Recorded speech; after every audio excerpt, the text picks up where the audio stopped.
मला ज्ञान मिळवायचं आहे ना, एक गुण फक्त स्वतःत रुजव, ज्याचं नाव आहे जिज्ञासा.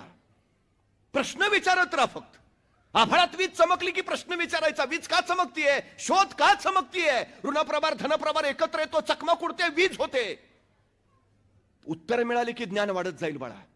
जिज्ञासा जोपास, प्रश्न विचारत राहा, फक्त प्रश्न विचार, बस, दुसरं काही नाही. हल्ली आमच्या पोरांची अडचण काय माहितीये, आमची पोरं प्रश्नच विचारत नाहीत. ह्याची दोनच कारणं असतात. एक तर त्याला सगळं कळलंय, आणि दुसरं त्याला काहीच कळलं नाही.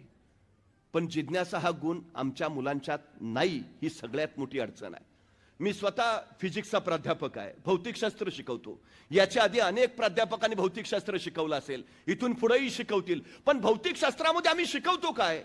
Newton's law, Einstein's rule, Edison's formula. मला कायम प्रश्न पडतो, न्यूटन्स लॉच का, पाटील्स लॉ